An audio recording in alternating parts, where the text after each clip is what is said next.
Hello friends, स्वागत है आप सभी का आपके अपने चैनल D2R स्टडी में। आज फ्रेंड्स वीडियो में बताने वाला हूँ class 10th NCERT science book का दोस्तों चैप्टर नंबर 4 कार्बन एवं उसके यौगिक।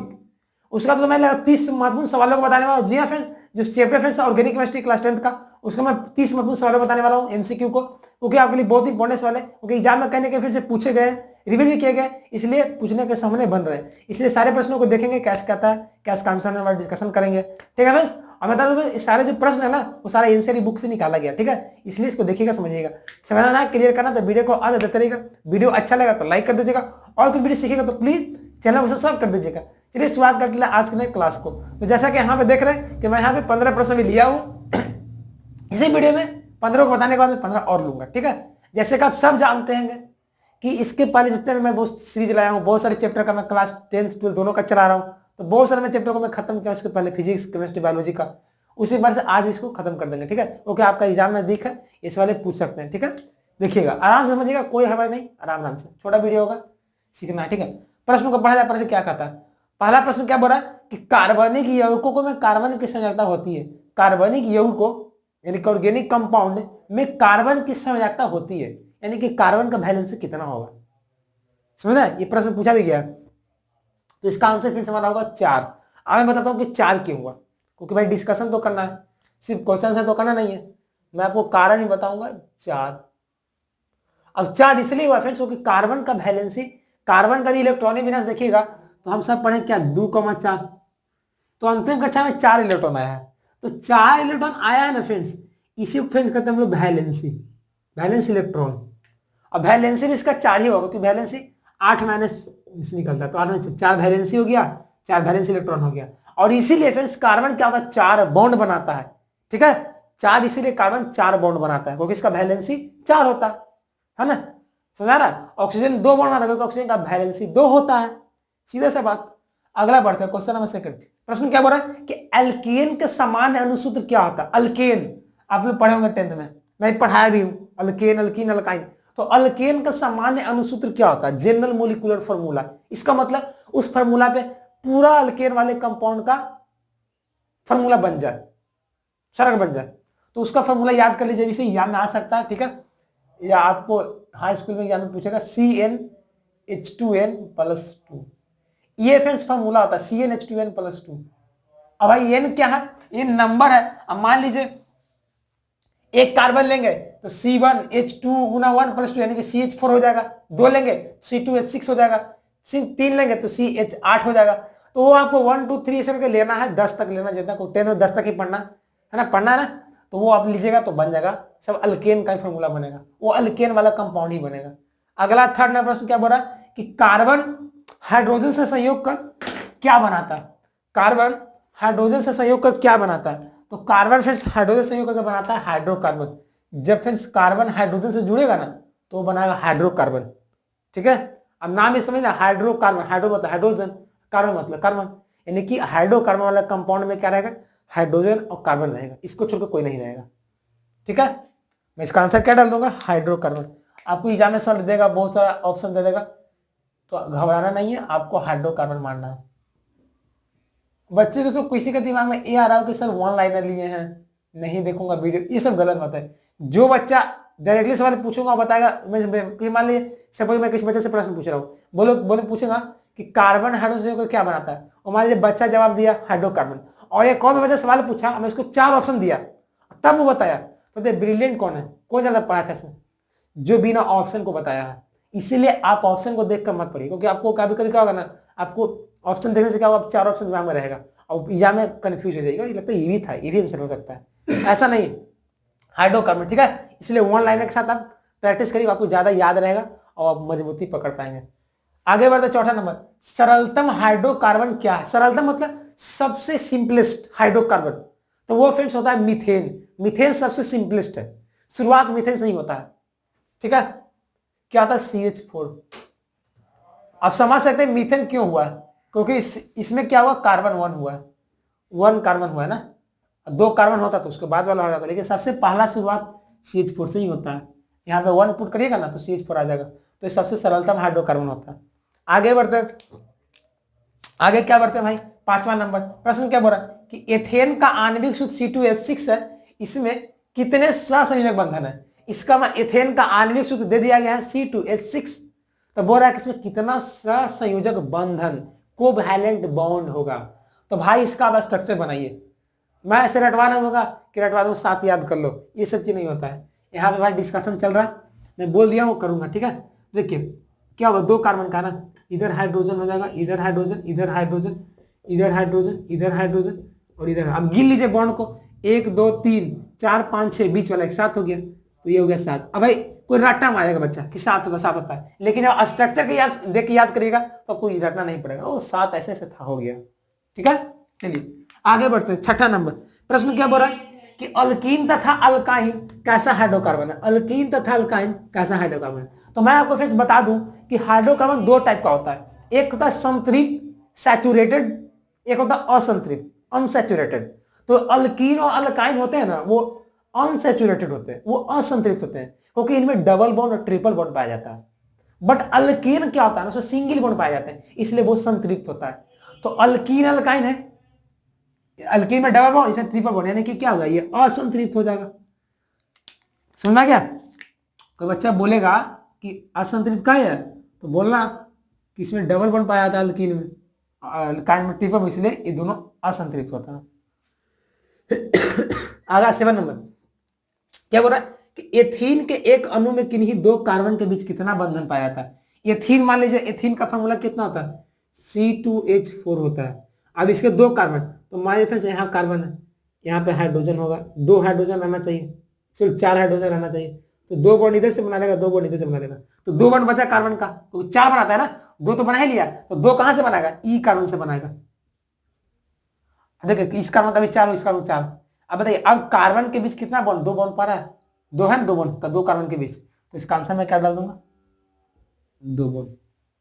अगला फिर से 8वां नंबर प्रश्न क्या बोल रहा है कि CHO क्रियाशील समूह को क्या कहते हैं। CHO ये वैलेंसी मतलब इधर कुछ जुटेगा, कार्बन जुटेगा, ठीक है, इधर कुछ जुटेगा, हाइड्रोजन जुट सकता, तो क्रियाशील समूह क्या कहते हैं। तो फ्रेंड्स इसको फिर हम लोग कहते हैं अल्डिहाइड। याद कर लीजिएगा, एग्जाम में इस वाले आया है, जब मैं एग्जाम दे रहा था 10th का, आज से 3 साल पहले, ठीक है, तब ये सवाल मुझसे पूछा गया था, ठीक है। अल्डिहाइड 2019 में, अल्डिहाइड क्या होता है, ये आपको दे दिया था CHO का, ठीक है। आगे है एथेनॉल को सांद्र H2SO4 के साथ 170 डिग्री सेल्सियस पर गर्म करने पर क्या बनता है। बहुत अच्छा प्रश्न है, ठीक है, इसको याद कर लीजिएगा। एथेनॉल को सांद्र H2SO4 के साथ गर्म कर रहे हैं, कितना पर गर्म कर रहे हैं, 170 डिग्री सेल्सियस, तो क्या बनेगा भाई। तो फ्रेंड्स यहाँ पे बनता है एथीन बनता है। क्या बनता है, एथीन बनता है, याद कर लीजिएगा। एथीन का फॉर्मूला कितना होता है, अभी मैं ये जो फॉर्मूला भी दिखाऊं यही है, C2H4 फॉर्मूला इसका, C2H4 क्या है, एथीन है। जब फ्रेंड्स क्या करता है ना कि C2H4 अल्कोहल है, उसको जब गर्म करता है फ्रेंड्स H2SO4 की उपस्थिति में सामने, तब वहां पे क्या होता है, C2H4 बनता है, वहां पे वाटर क्या होता है, वाटर बाहर निकलता है। ये हो गया भाई। अगला 10वां नंबर, एथिल अल्कोहल का IPAC नाम क्या होता है। बहुत अच्छा प्रश्न है, आपको देखिए आपको सवाल कुछ भी पूछ सकता है, IPAC नाम से पूछ सकता है, ठीक है। तो IPAC नाम क्या होता है भाई एथिल अल्कोहल का, तो याद कर लीजिए फ्रेंड्स, होता है एथिल अल्कोहल का इथेनॉल, इथेनॉल बोलते हैं। अब मैं बताता हूं कि इथेनॉल क्यों बोला हूं इसको। देखिए फ्रेंड्स, अल्कोहल का जो लास्ट में सफिक्स लगता है ना, उसको ऑल बोलते हैं, OL, तो ऑल लगेगा तो इथेनॉल हो जाएगा। बात समझ आया। और आपको यदि IPAC नाम करना नहीं आता है, आपको IPAC से डर लगता है, तो हमारे चैनल पे जाइए, IPAC नाम का भरमार है, बहुत सारे वीडियो डाला गया, और बहुत ही सिंपल वे में सिंपल ट्रिक्स है, तो हमारे वीडियो जाकर देख सकते हैं IPAC नाम का, आपको सारा डाउट क्लियर हो जाएगा, सारा डर खत्म हो जाएगा, ठीक है। यदि आप प्लेलिस्ट नहीं मिल रहा है तो हमारे चैनल पर सर्च करिए यूट्यूब पे D2 स्टडी IPAC नाम, हमारा वीडियो मिल जाएगा, ठीक है। तो आपको कोई दिक्कत नहीं होगा, दिक्कत नहीं हो जाए, सीखते रहना चाहिए, ठीक है। चलिए ये समझ में आ गया। 11 नंबर प्रश्न क्या बोला कि एथिल अल्कोहल का, देखिए एथिल अल्कोहल का व्यापारिक उत्पादन किस रासायनिक क्रिया द्वारा करते हैं। अब व्यापारी का मतलब कमर्शियल, हमको कुछ बेचना है, उसको हमको बिजनेस करना है, तो भाई वहां पे एथिल अल्कोहल कैसे बनाएंगे। ऐसे तो हम लोग प्रयोगशाला में बना लेंगे, लेकिन वो तो भाई ज्यादा एक्सपेंसिव होता है ना, महंगा होता है, लेकिन हम लोग को व्यापारिक रूप से बनाना है, व्यापारिक के उद्देश्य से, तब वहां पे फिर हम लोग करते हैं किण्वन विधि से, किण्वन प्रोसेस है, ईस्ट के माध्यम से करते हैं, वहां पे क्या था, वहीं पे बनता है। एथिल अल्कोहल यानी कि दारू समझ सकते हैं, शराब वही होता है, ठीक है, शराब है ना, वही आपका अल्कोहल होता है। मैं यहाँ पे क्या आंसर डाल दूंगा, किण्वन विधि द्वारा, किण्वन प्रोसेस से। अगला बढ़ते पास 12 नंबर OH। अभी क्रियाशील समूह का नाम क्या है, तो मैंने बताया था कि OH क्या होता है, अल्कोहल होता है, याद कर लीजिएगा। OH क्या होता है? अल्कोहल। ये अल्कोहल का क्रियाशील समूह है और इसका शुद्ध फ्रेंड्स होता है C2H5OH होता है, क्योंकि इथेनॉल है ना, अल्कोहल में OH हमेशा रहेगा ही नहीं रहेगा। तो अल्कोहल हो गया किसका? OH अभिक्रियाशील समूह का नाम। तो इससे सवाल आएगा, आपको दोस्तों अभिक्रियाशील समूह नहीं समझ में आ रहा क्या होता है, तुम्हारे चैनल पे एक वीडियो डाला गया क्रियाशील समूह का, खोज के देख सकते नहीं तो आप यूट्यूब पे सर्च मारिए क्रियाशील समूह D2 स्टडी, तुम्हारा सारे वीडियो उसमें आ जाएगा। ठीक है, सारा मैं बताया हूँ क्रियाशील समूह, सबका फंक्शन ग्रुप बताया हूँ क्या क्या होता है। अगला फ्रेंड्स हमारा 13 नंबर, कार्बोनिल समूह को सूचित किया जाता है किससे? तो फिर जितना भी कार्बोनिल होता है फ्रेंड्स वो ऐसे होता है, देखिए याद करिएगा, इधर से बॉन्ड रहेगा दो और यहाँ से O रहेगा, ये दो बॉन्ड बनाएगा इधर से और CO रहेगा। इसको ऐसे भी हम लिख सकते हैं, ऐसा कोई दिक्कत नहीं है, टेंशन मत लेना, इसको ऐसे भी लिख सकते हैं। ठीक है, तो ये हमारा क्या हो गया? कार्बोनिल हो गया। अगला 14 नंबर, कार्बोक्सिलिक अम्ल का क्रियात्मक समूह क्या होता है? देखिए कार्बोक्सिलिक अम्ल का, तो फ्रेंड्स कार्बोक्सिलिक जितना भी कार्बोक्सिलिक होगा, इथेनोइक अम्ल, प्रोपेनोइक अम्ल, ब्यूटेनोइक अम्ल, तो सारा का सारा जो होगा ना जो ऑक्जेलिक अम्ल होगा वो सारा का सारा फ्रेंड्स आपको इस फॉर्म में होगा, याद कर लीजिएगा। क्या होता है भाई? उसका COOH, ये क्या आता है फ्रेंड्स? कार्बोक्सिलिक अम्ल का क्रियात्मक समूह है। देखिए फ्रेंड्स, क्रियात्मक समूह से सवाल एग्जाम में हमेशा देखने को मिलते हैं, इसलिए प्लीज क्रियात्मक समूह को देख सकते हैं, तो हमारे चैनल पर डाला गया है। ठीक है, बता ना, कोई भी आपको टॉपिक देखना है ना, उस लास्ट हमारे चैनल का नाम लगा दीजिए, आपको वीडियो मिल जाएगा, क्योंकि बहुत सारा डाला गया। तो इसको हो जाएगा क्रियाशील समूह, किसका हो गया? कार्बोक्सिलिक अम्ल का हो गया। 15 नंबर, चीनी का रासायनिक सूत्र क्या होता है? ये पूछा गया सवाल एग्जाम में। ठीक है, कार्बन था उसके यौगिक से, तो चीनी का याद कर लीजिएगा C12H22O11। चीनी देखिए, चीनी फिर C12H22O11 होता है, लेकिन ग्लूकोज में क्या होता है? C6H12O6 होता है। ठीक है, तो कभी कभी बच्चे क्या होता है ना, मैं देखा हूँ 10th में भी से सोता था, चीनी और ग्लूकोज में कंफ्यूज रहते थे, तो दोनों का फॉर्मूला सेम ही होता है, लेकिन नहीं, चीनी में 12 होगा C12, ठीक है, और ग्लूकोज में C6H12 होगा। अगला है 16 नंबर, मीथेन में कितने सहसंयोजक बंधन पाए जाते हैं? तो इसको याद आएगा 4। अब 4 क्यों होगा? देखिए हम लोग CH4 का जो स्ट्रक्चर बनाइएगा ना, तो carbon hydrogen hydrogen hydrogen, 4 bond है, 1 2 3 4, तो ये हो गया 4। तो इस तरह से फिर 15 प्रश्नों का भी मैं सोल्यूशन कराया हूँ, बताया हूँ, अभी 15 और बाकी है, तब तक इसको स्क्रीनशॉट ले लीजिए ताकि आपको हमेशा याद रहेगा, पास रहेगा। ठीक है, और वीडियो अच्छा लग रहा तो देर की सोच की लाइक और शेयर करते चले और साथ में चैनल को भी सब्सक्राइब कर दें। ठीक है, चलिए तो चलिए फ्रेंड्स, हम लोग क्या करें, जो बचा हुआ पार्ट है जो क्लियर करते हैं। तो क्वेश्चन पढ़ा जाए 17 नंबर को क्या कहता है। देखिए तो प्रश्न बहुत अच्छा है, पूछा भी गया है, पूछा क्या कि कैल्शियम कार्बाइड जल के साथ क्रिया करके देता है। देखिए ये से ऐसा सवाल है, आपको लॉन्ग टाइम पूछ देता है, बोल देता है कि प्रयोगशाला में बनाओ, ये बनाओ जो इस प्रोसेस से बनता है। ठीक है, तो सवाल ये है कि कैल्शियम कार्बाइड जल से क्रिया करेंगे तो क्या बनेगा? तो फ्रेंड्स वहां में बनता है इथाइन। इथाइन मतलब C2H2। अब मैं दिखाता हूं कैसे बनता, देखिए एथाइन या इथाइन भी बोल सकते, तो दिक्कत नहीं है। C2H2, देखिए फ्रेंड्स अब क्या होता है ना, CaCO2 क्या कहते हैं? कैल्शियम कार्बाइड, और H2O को कहते हैं। जब क्रिया करता है तो पता क्या होता है? C2H2 हो जाता है और यहाँ से CaO बाहर निकल जाता है, तो ये बन गया ना C2H2। इसी को क्या कहते हैं हम लोग? एथाइन कहते हैं। सॉरी, इथाइन क्या 2 होगा ना, ये तो एथीन हो गया ना। हाँ ये हो गया। आगे बढ़ते हैं, प्रश्न नंबर 18 को पढ़ा जाए क्या करा। तो प्रश्न नंबर 18 फ्रेंड्स ये बोल रहा है कि पेंटेन जिसका फॉर्मूला होता है C5H12 के कितने समावेवी हैं? अब समावेवी क्या होता है पता है बंधु? समावेवी उसको कहते हैं आइसोमर, आइसोमर इसको बोलते हैं। आइसोमर उसको बोलते हैं फ्रेंड्स जिसका जिसका संरचना सूत्र क्या हो, जिसका अनुसूत्र सेम हो, बट उसका जो स्ट्रक्चर बनाए तो अलग हो, उसका प्रॉपर्टीज अलग हो, रासायनिक गुण अलग हो, यानी उसका पूरा अलग ही गुण हो, बट लेकिन उसका स्ट्रक्चर सेम हो। जब उसका स्ट्रक्चर के मोलिकुलर फार्मूला बनाइएगा तो सेम ही आएगा। और मैं फिर से एक वीडियो भी डाल दिया हूँ समावेवी निकालने का, कैसे निकालता है, किसका कितना होता है, वो वीडियो डाल दिया हूँ। ठीक है, चैनल पर डाला गया। तो समावेवी वही होता है। तो आपका पेंटेन का समावेवी बनाइएगा स्ट्रक्चर को देख के, तो इसका 3 समावेवी बनेगा। 3 इसका ऐसा कंपाउंड बनता है जिसका स्ट्रक्चर अलग अलग होता है, गुण अलग अलग होता है, बट उसका अनुसूत्र सेम होता है। ठीक है, 3 होता है इसका आंसर। नॉर्मल पेंटेन, आइसोपेंटेन और नियोपेंटेन, याद रखिएगा। नॉर्मल, आइसो, नियो 3 इसका सभी होता है। अगला 19वां नंबर, बेंजीन किस प्रकार का हाइड्रोकार्बन है? तो मैं फ्रेंड्स अभी हम लोग पढ़े थे 2 तरह का, संतृप्त और असंतृप्त, संतृप्त में अल्केन, असंतृप्त में अल्केन अल्काइन। लेकिन फ्रेंड्स क्या होता है कि एक और होता है तीसरा, उसको फ्रेंड्स हम लोग कहते हैं एरोमेटिक, एरोमेटिक हाइड्रोकार्बन में होता है। और जो ये फ्रेंड्स है ना बेंजीन, वो एरोमेटिक ही है, एरोमेटिक, ठीक है, एरोमेटिक साइक्लिक है, साइक्लिक, ठीक है।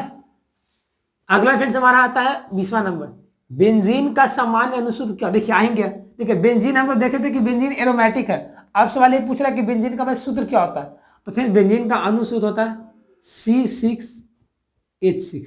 और इसका फिर से जब स्ट्रक्चर बनाइएगा तो इसका फिर स्ट्रक्चर ऐसे बनता है, यहाँ पे डबल बॉन्ड, यहाँ पे सिंगल बॉन्ड, यहाँ पे 6 कार्बन होता है, ठीक है, 6 कार्बन 6 हाइड्रोजन। अगला एक इसमें है फ्रेंड्स, प्रश्न क्या बोल रहा है, प्रश्न फ्रेंड्स ये बोल रहा है कि उच्च बसा अम्ल के सोडियम लवण को क्या कहते हैं, उच्च बसा अम्ल के सोडियम लवण को क्या कहते हैं, तो फ्रेंड्स उसको हम लोग कहते हैं साबुन।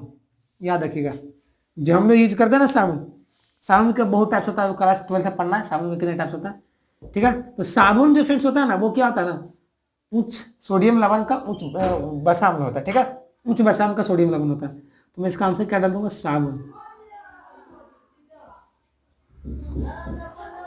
अगला 22वां नंबर, जिस हाइड्रोकार्बन में कार्बन कार्बन के बीच त्रिबंधन होता है कहलाता है। जो फ्रेंड्स हाइड्रोकार्बन में कार्बन कार्बन के बीच 3 बॉन्ड पाया जाता है उसको क्या कहते हैं, तो मैंने बताया था अल्काइन, अल्काइन या एल्काइन में 3 बॉन्ड होते हैं 2 कार्बन के बीच, और एल्कीन में क्या होता है 2 होता है, और अल्केन में क्या होता है 1 होता है, एल्काइन।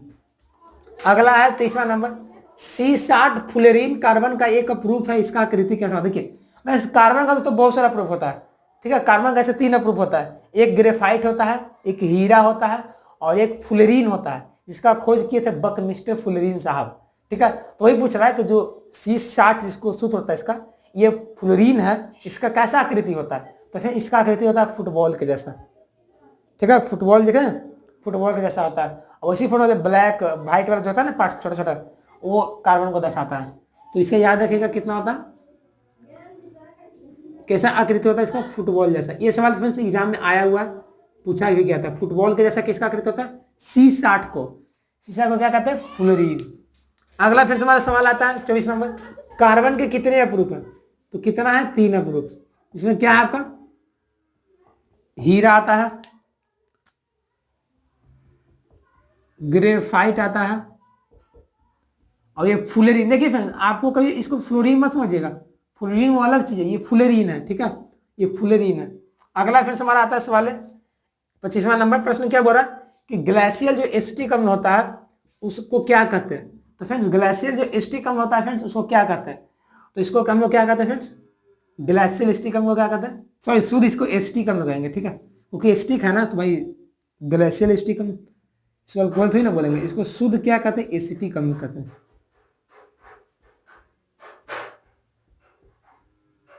इसका फॉर्मूला क्या था, CH3COOH, CH3COOH, ये शुद्ध क्या है, एसिटिक अम्ल है, इसको क्या कहते हैं, ग्लेशियल एसिटिक अम्ल। अगला 26 नंबर, प्रश्न क्या बोल रहा है कि प्रयोगशाला में संश्लेषित पहला कार्बनिक यौगिक क्या है। अब बहुत अच्छा सवाल यह है, एग्जाम में आया हुआ है, ठीक है। सबसे पहले प्रयोगशाला में बनाया गया ऑर्गेनिक कंपाउंड क्या है भाई, तो वो फिर से यूरिया, जिसका खाद में प्रयोग करते हैं हम लोग, तो यूरिया है फ्रेंड्स, जिसको हम लोग सबसे पहले हम लोग बनाए थे कार्बनिक यौगिक को प्रयोगशाला में, ठीक है। इसका आंसर में क्या डालूंगा, यूरिया। इसका सूत्र क्या होता है, NH2CONH2, यूरिया का सूत्र होता है। अगला फिर आता है 27 नंबर, प्रश्न क्या बोल रहा है कि प्रथम कार्बनिक यौगिक का यूरिया का निर्माण किसने किया था। अब हम तो जान गए हम लोग कि सबसे पहले यूरिया बना प्रयोगशाला में, बट ये हम लोग को भी जानना है कि इसको बनाया था कौन, वो सवाल ये भी पूछा गया एग्जाम में, पूछ सकता, आंसर बुक में आंसर भी किया गया। तो ये फ्रेंड्स बनाए थे वोहलर साहब, जो वोहलर थे ना, जो बर्जिलियस का शिष्य थे, चेला थे, ठीक है, तो उन्होंने ही बनाया था, वोहलर क्या थे, अदवाहोलर, वोहलर जो साहब थे फ्रेंड्स उन्होंने ही बनाया था, किसको बनाया था, यूरिया को बनाया था। 28 नंबर, जीवन शक्ति के सिद्धांत का प्रतिपादक थे, तो इसका फ्रेंड्स आंसर हो जाएगा बर्जिलियस साहब, केमिस्ट्री का पिता जिसको बोला जाता है इनको, ठीक है, इनको बर्जिलियस, यहाँ पे हो जाएगा ना, तो फिर बर्जिलियस साहब थे ना, उन्होंने बताया था जीवन शक्ति के सिद्धांत को। जीवन शक्ति सिद्धांत क्या होता है, उन्होंने ये बताया था कि जितना भी कार्बनिक युग का निर्माण ना प्रयोगशाला में नहीं किया जा सकता, वो बनता है तो जब एक जैविक शक्ति के द्वारा बनता है। लेकिन इनका चेला जो था बोहलर, उन्होंने ये एक गलती कर दिया, ठीक है, इन नियम को खंडित कर दिया। इन सवाल आता है एग्जाम में कि किसने इसको गलती साबित किया, तो बोहलर, इनका चेला। अगला 29 नंबर, वैसे यौगिक जिसका अनुसूत्र समान हो किंतु रासायनिक गुण भिन्न हो कहलाते हैं। तो मैंने ही बताया था को समावेवी कहलाता है। समावेवी ही होता है जिसका क्या होता है, अनुसूत्र समान बट रासायनिक गुण भिन्न भिन्न। आपको क्लास 12 11 में बहुत अच्छे से पढ़ना, ठीक है, लेकिन 10th में इतना जाने कि ये होता है। अगला 30 नंबर, बहुत अच्छा प्रश्न, एनसीईआरटी बुक में दिया गया सवाल एमसीक्यू में, ठीक है। प्रश्न को बेचा क्या कहता, प्रश्न ये बोल रहा है कि खाना बनाते समय यदि बर्तन की तली बाहर से काली हो रही है तो इसका अर्थ क्या है।